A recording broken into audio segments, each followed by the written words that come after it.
Ética como diferencial competitivo. Olha que maravilha, não é? Empresas éticas são mais rentáveis. É possível quantificar o retorno em um compliance? Essa é a pergunta. E quem fala sobre esse assunto, sem deixar de agradecer ao meu amigo fotógrafo, senão ela não viria, muito obrigado, a este palco nos brindar com a sua apresentação, eu convido a diretora executiva do Instituto de Ética Concorrencial, a Heloísa Ribeiro. Por favor, Heloísa, bem-vinda, muito obrigado. E será, obviamente, mediada pelo presidente da Sindírio. Eu convido o senhor Fernando Boies. Por favor, Fernando, seja bem-vindo.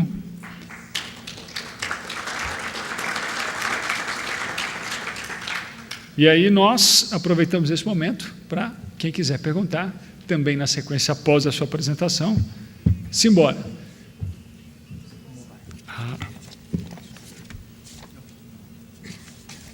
Muito bem. Obrigado, gente. Bem-vindo. Obrigado. Boa tarde a todos. É um prazer estar aqui. Obrigado, Reinaldo, pelo convite.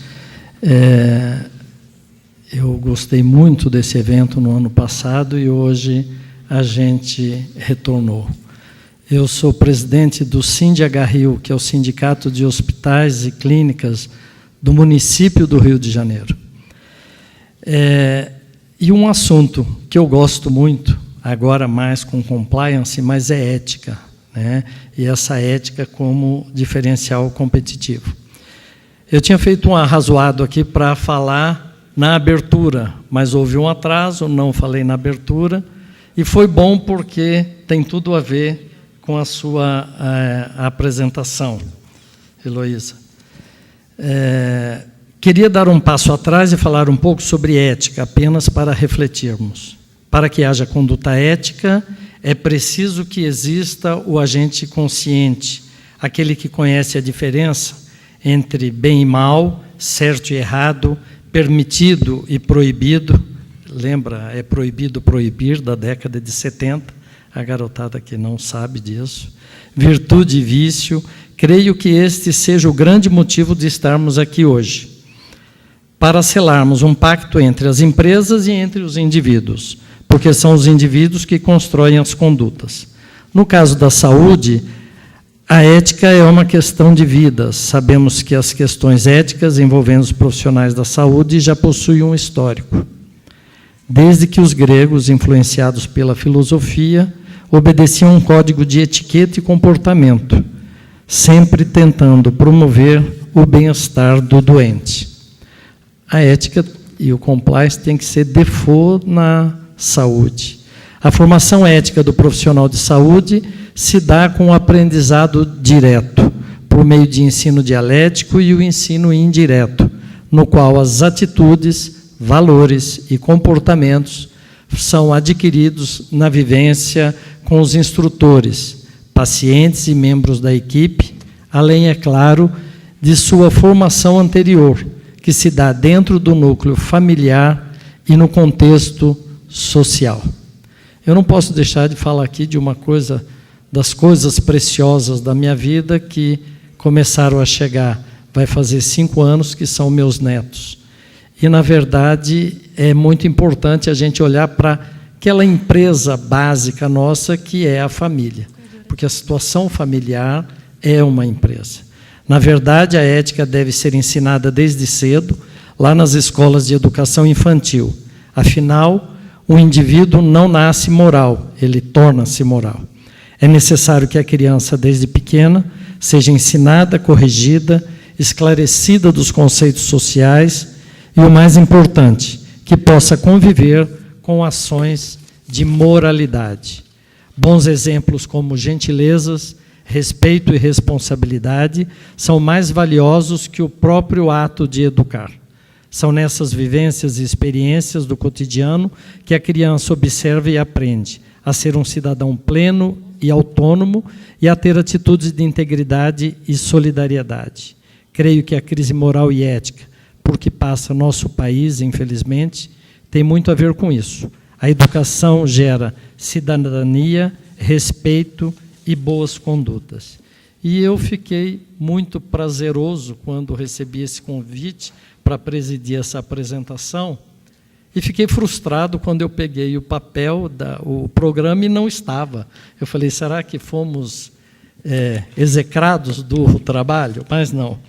E eu gostei muito sobre a Heloísa Ribeiro, que é diretora executiva de um Instituto Brasileiro de Ética Concorrencial.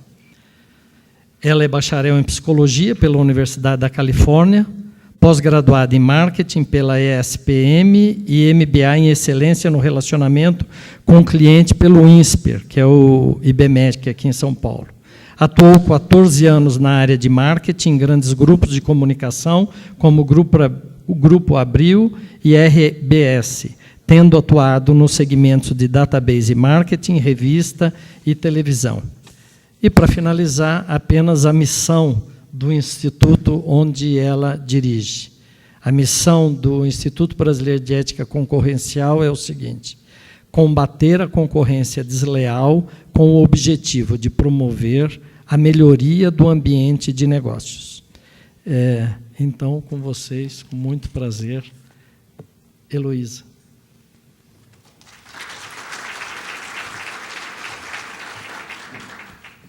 Bom dia, quase boa tarde.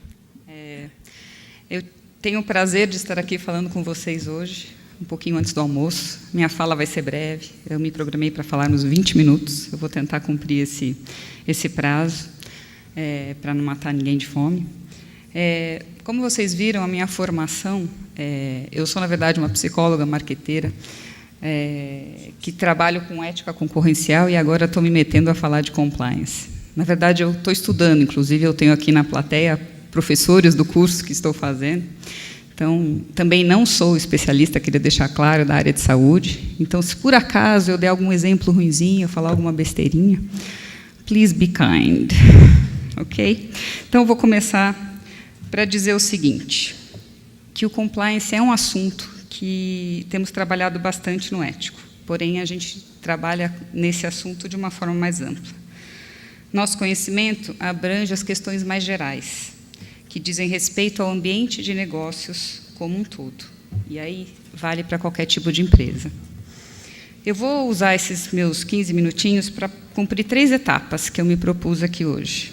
Explicar rapidamente o que fazemos no ético, compartilhar com vocês o resultado de um trabalho que fizemos sobre os pontos fundamentais do programa de compliance. Vocês têm ouvido isso bastante, mas eu vou reforçar um pouquinho, talvez trazer alguns outros exemplos. E, por fim, eu vou tentar responder o desafio que me foi proposto aqui, que é pensar na ética como um diferencial competitivo das empresas. Eu vou começar deixando a questão em aberto. Será que a ética pode ser considerada um diferencial competitivo? Desde que eu recebi esse convite para participar deste evento, que essa questão não me sai da cabeça. Passei horas me perguntando, será que faz sentido pensar na ética como uma vantagem competitiva? Faz sentido trazer a ética para o campo do marketing? Em usar a ética como argumento para convencer pacientes a vir para o meu hospital, ao invés de ir para o hospital do meu concorrente? Daqui a pouco eu volto para passar para vocês a conclusão desses meus pensamentos. Mas, afinal, o que é o ético? Vamos passar os 3. Opa, fiz alguma besteira. Muito bem. O que é o ético? O ético é um instituto que se dedica a combater os desvios de conduta no ambiente de negócios. Nosso foco é combater qualquer prática ilícita que provoque concorrência desleal. Práticas que dão vantagens indevidas às empresas que não respeitam as leis e que prejudicam aquelas que respeitam. Vantagens como não pagar impostos, não registrar funcionários, falsificar, piratear ou contrabandear produtos, conseguir negócios pagando propina, praticando corrupção. Nós, no ético, temos a convicção de que essas práticas, que infelizmente ainda são muito comuns no Brasil, atrasam o nosso desenvolvimento. Elas tiram o dinheiro que o governo precisa para cumprir seu papel e fazem muitas empresas boas deixarem de investir no país. Não vou entrar em detalhes, não quero me alongar muito, mas o ético atua em projetos para prevenir ou combater esses desvios. O Instituto existe há 12 anos e é mantido por grandes empresas e associações empresariais. A nossa atuação se concentra em 6 temas prioritários. Combate ao mercado ilegal, envolve contrabando, pirataria, falsificação de produtos, a redução da informalidade nos negócios, que nós chamamos de economia subterrânea, combate à sonegação de impostos, a simplificação tributária, porque o sistema tributário brasileiro é complicadíssimo, custa caro para as empresas e deixa muita margem para a corrupção. Atuamos na busca da solução para a guerra fiscal entre os Estados, que é motivo de insegurança jurídica. E atuamos também no combate a diversas formas de corrupção nos negócios, que é o tema mais diretamente ligado a este evento. Como vocês sabem, o tema ganhou destaque enorme nos últimos tempos, primeiro por causa da própria lei e depois por causa dos escândalos revelados pela Operação Lava Jato. São tempos difíceis. Mas um fato resultante de tudo isso me deixa, de alguma forma, esperançosa em relação ao nosso futuro, que é a valorização do compliance.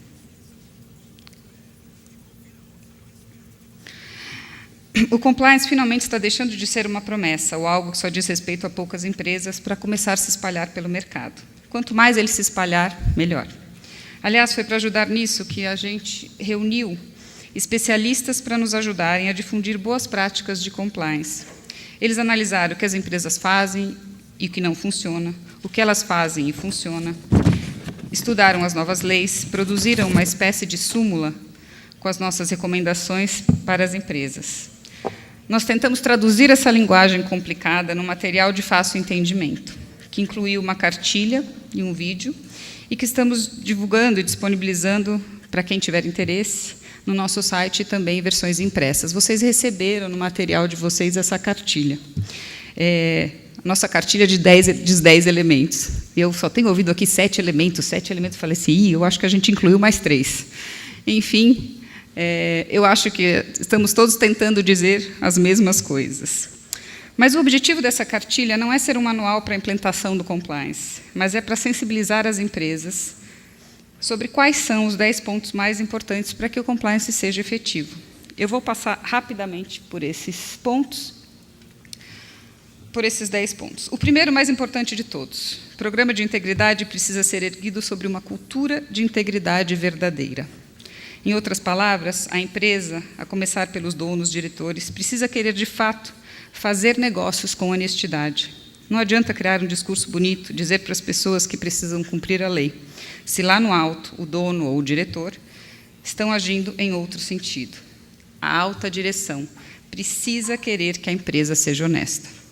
Precisa dar o exemplo e precisa dar todo o apoio necessário para a implantação e manutenção do compliance. Criar uma cultura de integridade é algo que leva muito tempo para construir e que pode desmoronar em 1 minuto. Basta uma contradição entre o que os donos dizem e o que eles fazem para que essa cultura desapareça. O segundo já é um pouco mais técnico. Basicamente, trata do mapeamento que a empresa precisa fazer de onde estão os maiores riscos. É preciso fazer um trabalho minucioso para descobrir quais são as áreas mais sensíveis da empresa.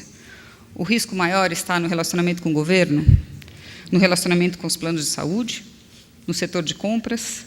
Enfim, quais são as áreas mais expostas às tentações de melhorar o resultado de maneira ilícita?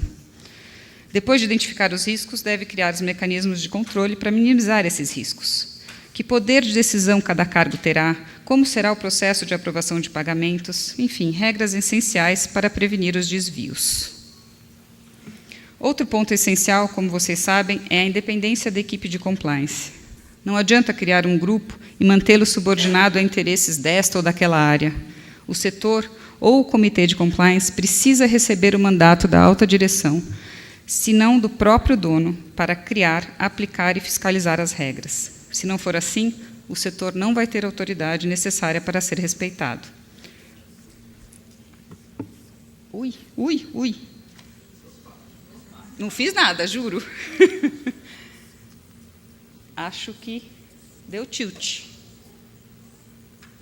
Espera aí. Onde paramos? No 4. Meu dedinho está nervoso aqui. Muito bem. É preciso colocar no papel o que se espera dos colaboradores. e também dos fornecedores. Criar o documento que torne explícito para todos qual é o código de ética da empresa, que condutas são desejadas ou aceitáveis, o que fazer em caso de dúvida. Os princípios geralmente são comuns a todos os setores, mas o detalhamento evidente muda muito conforme o segmento. Eu sei que várias entidades do setor hospitalar já lançaram ou estão trabalhando para criar bons condutos de código de ética. Algumas iniciativas que me deparei foram a Associação Nacional de Hospitais Privados, a ABIMED, que está no material, a Abramed, a BIMO, a Associação Brasileira de Importadores e Distribuidores de Implantes, do CREMESP. Enfim, pelo que eu vejo, já existem aí ótimas referências para inspirar os planos de conduta das empresas, e isso é muito bom. Agora, um tema um pouquinho mais polêmico. A equipe que trabalhou para elaborar essas recomendações concluiu que, para as empresas que fazem negócios com o governo, um dos pontos mais complicados são as contribuições de interesse político. Como vocês sabem, agora em setembro, o Supremo Tribunal Federal proibiu doações de empresas a partidos políticos ou candidatos. O nosso material que vocês receberam é uma versão que foi publicada antes disso acontecer, então vocês vão ver que ele tem essa informação um pouquinho diferente e nós já estamos atualizando ele. O STF julgou que as leis que eram usadas para justificar essas doações são inconstitucionais. O tema é controverso. Tem gente no Congresso tentando aprovar uma mudança constitucional para voltar a permitir essas doações. Nós, no Ético, não entramos no mérito dessa decisão, mas o fato é que hoje as contribuições políticas de empresas estão proibidas, só pode pessoa física. Mas e as doações para entidades do terceiro setor? Tem que tomar cuidado também, principalmente se tiverem alguma ligação com políticos. Resumindo, qualquer doação precisa estar muito bem fundamentada e deve ser feita com muita cautela e transparência.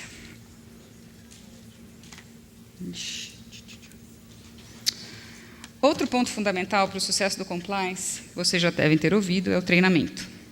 Você precisa explicar o que é o compliance, que muita gente não sabe o que é, confunde com a auditoria. Precisa contar quais são os objetivos, quais são as metas. Precisa apresentar o código de conduta a todos, explicar o que eles devem fazer em caso de dúvida. É um trabalho longo, exaustivo e que pode se tornar repetitivo para quem vai ter de falar as mesmas coisas 10, 20, 100 vezes, mas não tem outro jeito. Sem esse treinamento, o compliance não pega. É claro que, para funcionar, o compliance precisa estabelecer um canal de comunicação e que as pessoas se sintam seguras de usar.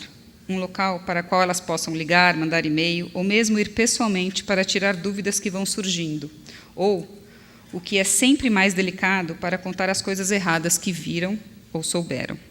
A gente sabe que no mundo corporativo existem muitas intrigas, muitas disputas. Então, quem recebe as denúncias precisa estar treinado para lidar com acusações infundadas, porque elas certamente vão surgir.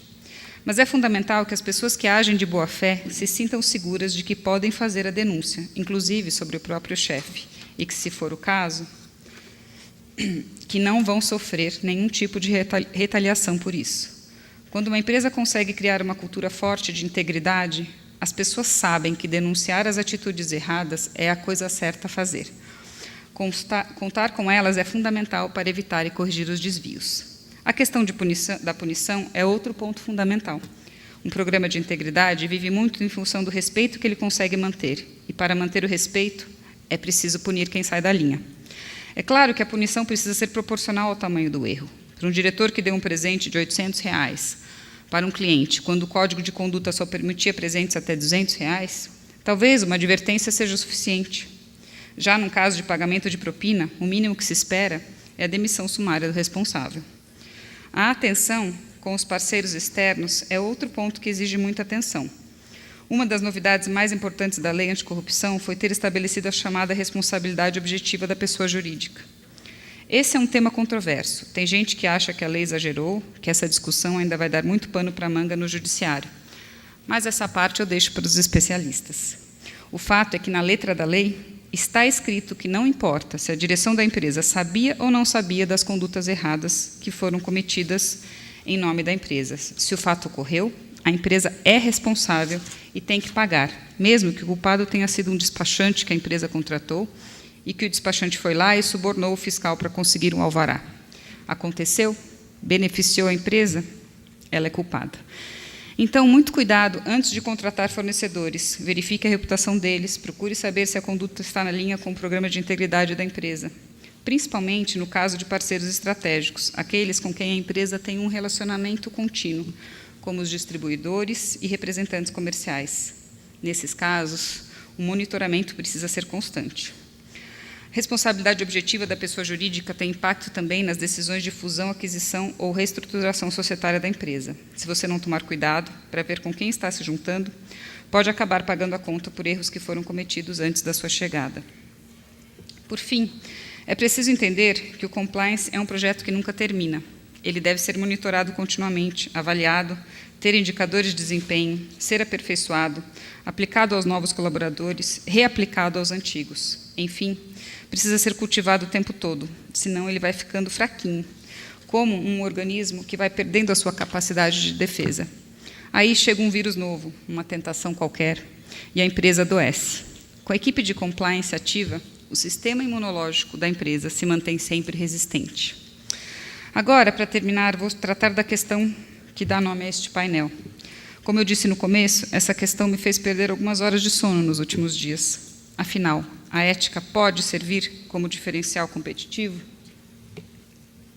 No setor da saúde? Você pode pensar na ética como instrumento para conquistar clientes? Para responder essa pergunta, fui ver como os especialistas definem diferencial competitivo. A versão em inglês do Wikipedia traz uma boa definição baseada nas teorias do Michael Porter, que, como vocês sabem, é considerado o papa da estratégia empresarial. Ele diz: diferencial competitivo são atributos que proporcionam uma vantagem sobre os competidores. Esses atributos podem incluir acesso a recursos naturais, profissionais altamente qualificados, localização, tecnologias utilizadas. Ele divide os diferenciais competitivos em 4 grupos: liderança em custo, liderança em diferenciação do produto, a liderança em inovação e a liderança em eficiência operacional. Como se vê, a definição da Wikipedia não inclui a ética como um possível fator de vantagem competitiva. Provavelmente porque a ética não é ou não deveria ser fruto de escolha. Ser ético não deveria ser algo que a gente faz para atrair os clientes ou para superar nossos concorrentes. Você é ético porque precisa ser, porque é o único jeito aceitável de fazer as coisas. Por isso, o ético, em uma de suas campanhas, optou por usar a assinatura ético. É assim que a gente tem que ser. Talvez muitos de vocês tenham ouvido isso na CBN, mas eu gosto de pensar que um dia todos irão de fato acreditar nisso e ter isso como lema para tudo na vida. Mas, vamos ser francos, a gente ainda está muito longe disso. Então, vamos colocar a questão de outra maneira. Uma empresa ética atrai mais clientes? Ou, vendo por outro lado, será que uma empresa que é pega fazendo uma coisa muito feia perde clientes? Por exemplo, uma empresa que cria um carro que trapaceia nos testes que medem a poluição que sai do escapamento? Ou uma empresa que faz roupas lindas, mas que você descobre que também faz vista grossa para os abusos trabalhistas de seus fornecedores? Ou uma construtora que faz obras gigantes que dariam orgulho a qualquer funcionário, não fosse o fato de você ficar sabendo que ela está envolvida até o pescoço em escândalos de corrupção? Sim, é claro que a ética faz muita diferença aos olhos das pessoas, aos olhos dos consumidores, dos clientes, dos pacientes. As pesquisas provam isso. Uma que eu tive conhecimento recentemente foi feita pela Nielsen no ano passado. Eles perguntaram para 60 mil pessoas em 60 países, incluindo o Brasil, se elas levavam a ética em conta na hora de escolher um produto ou serviço. Descobriram que não só levam em conta, como aceitam até pagar mais caro por essas marcas. Isso foi dito por 55% dos entrevistados. A Nielsen não divulgou dados específicos do Brasil, mas a média da América Latina foi ainda maior, 63%.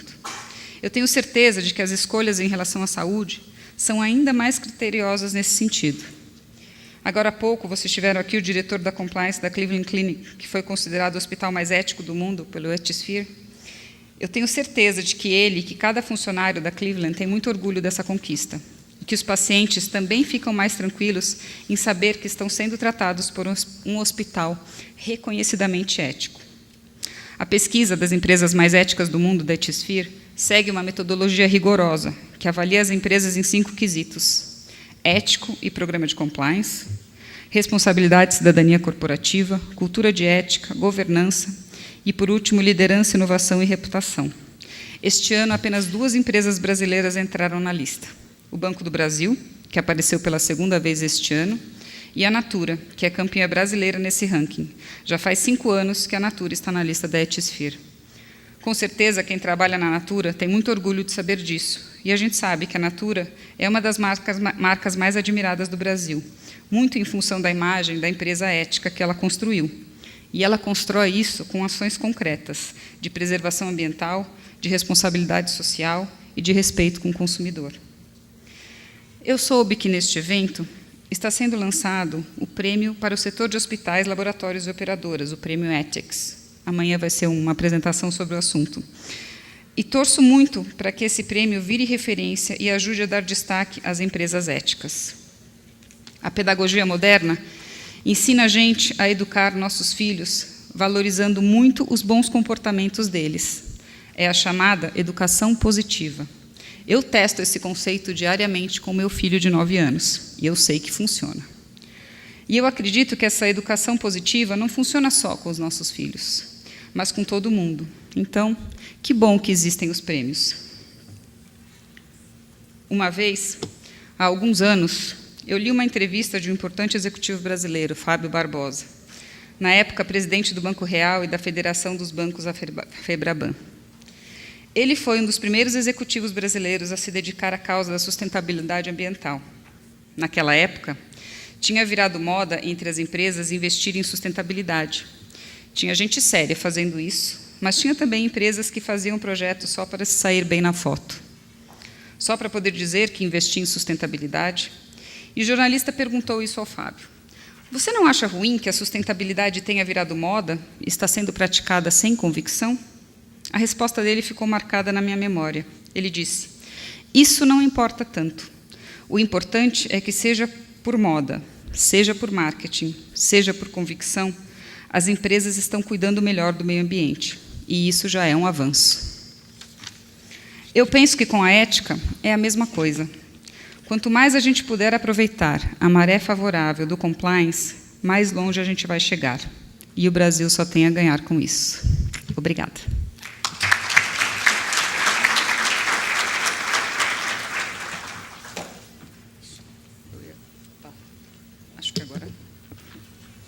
Obrigado, Heloísa. Eu acho que a gente, pelo avançar da hora, alguém tem alguma pergunta para fazer para Heloísa?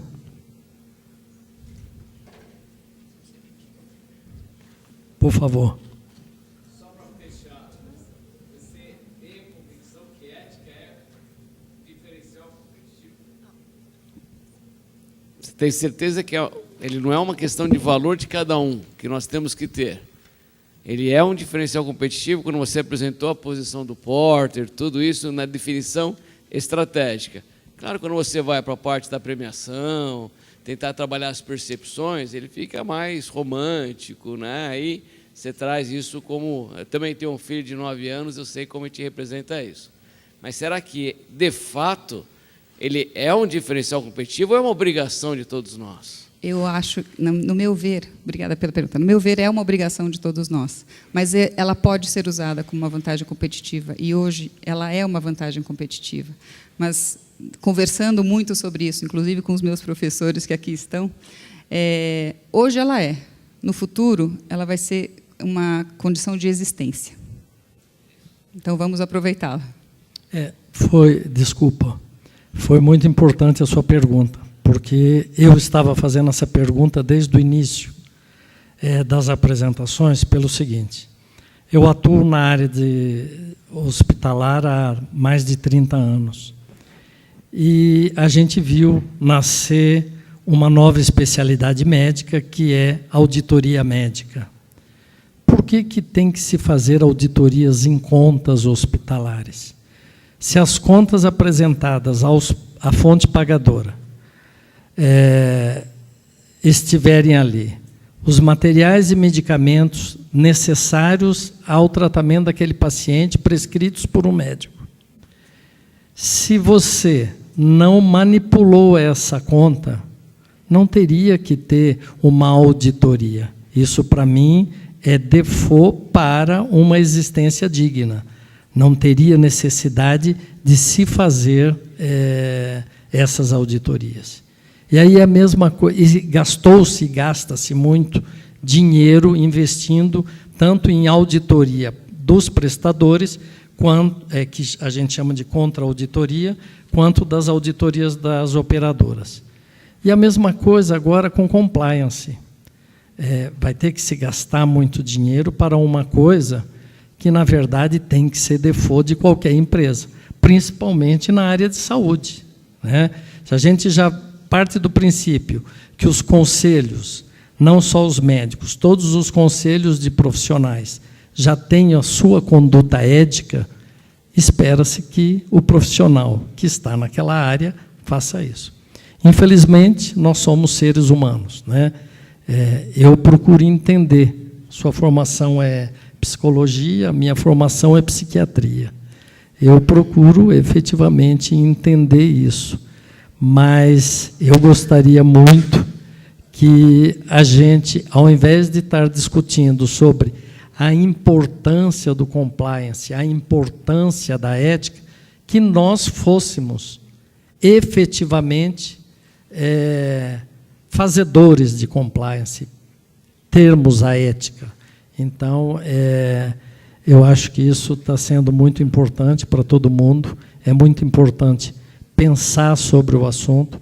Quero parabenizar a Heloísa por trabalhar num instituto que eu, às vezes, acho que algumas áreas são áridas, mas essa deve estar muito árida, e é importante que todos nós tenhamos em mente que nossas empresas têm que ser éticas, porque se a gente for ético, a gente vai ter que vencer essa batalha.